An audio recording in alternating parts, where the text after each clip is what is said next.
Good evening, you're watching Just the News. I'm Amita Balachandra. We start off with our top story on the state of Maharashtra's political crisis. This high drama that's unfolded. Shiv Sena rebel Eknath Shinde has now taken oath as the Chief Minister of the state of Maharashtra. Devendra Fadnavis, after initially saying that he won't be part of the government, he is now taken oath as the Deputy Chief Minister of Maharashtra. Now, in the news briefing at around 4:30 p.m., earlier, however, Fadnavis had said that he would stay out of the government, post which JP Nadda of the BJP put out information that Devendra Fadnavis will be taking oath as the Deputy Chief Minister of Maharashtra, and he has also taken oath along with Mr. Shinde. Now, Uddhav Thackeray yesterday had quit as the Chief Minister of Maharashtra shortly after the Supreme Court ruled that he must prove his majority. The Maharashtra cabinet on Wednesday renamed cities of Aurangabad and Osmanabad to Shambhajinagar and Dharashiv. This was among the last decisions that was taken by the Uddhav Thackeray government. Moving away from the state of Maharashtra now, 7 people have died after a massive landslide struck a railway construction site last night in Manipur's Noni district. Around 45 people are said to be missing. Rescue operations are currently ongoing as well. Now, an advisory has been issued warning travelers against taking the National Highway 37 due to road blockages. In the meantime, in Assam, floods, death toll has now gone up to 152. Over 31 lakh people have been affected across the state. The worst affected remains Silchar, which has now been submerged for 11 straight days. Now, the Brahmaputra has been flowing above danger levels in most of the places as well. An update on what's going on in Udaipur. Now, a large number of protesters took out a march in Udaipur following the murder of a tailor. A police constable, in the meantime, was critically injured during a violent clash that broke out in Bhim town of Rajasthan's Rajasthan district. And this was yesterday. Now, according to Hindustan Times, earlier on Wednesday, a police constable was critically injured, like I mentioned.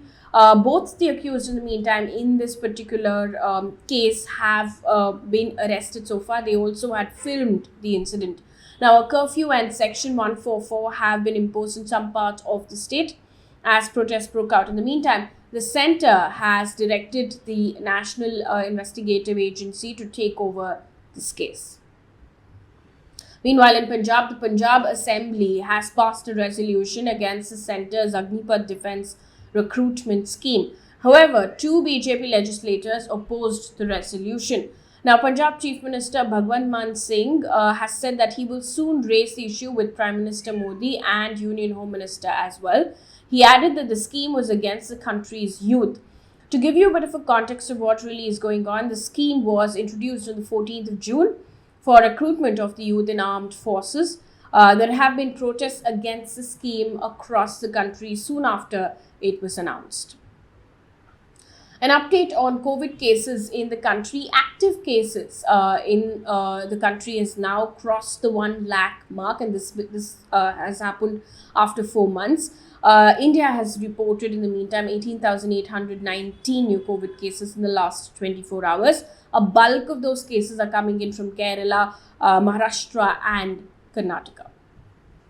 Meanwhile, the centre has directed all state governments and union territories to screen 2% of the international travellers with RT-PCR tests to prevent the spread of COVID. Now, it's been advised that all positive cases should be sent for genome sequencing.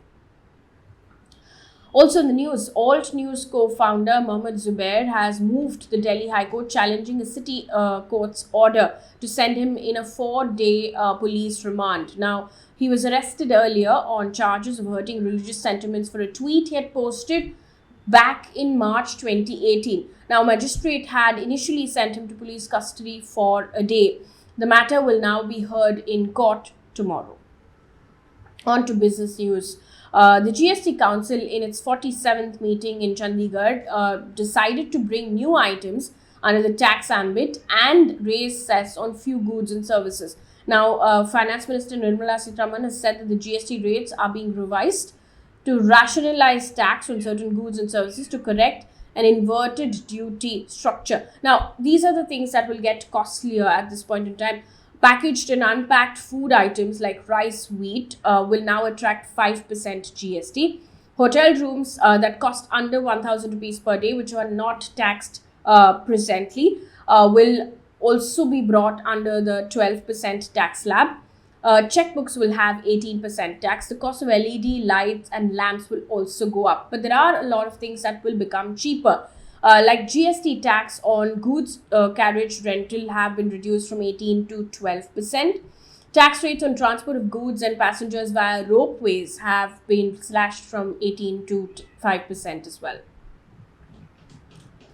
On to news coming in from across the world right now.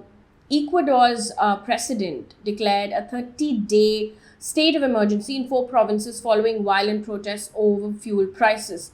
Now, this was the third time that the president had announced the state of emergency after the nationwide indefinite protests that began on the 13th of June. So far, 6 people have died and 150 of them have been arrested. One piece of good news before we wrap things up here on this bulletin. This is also our sports news for the day. Carson Pickett has become the first player with a limb difference to play for the United States women's soccer team. Now, Pickett was born without a left hand and forearm. She was also named in the NWSL's Best 11 for June. That brings us to the end of this bulletin. Thank you so much for watching. Good night.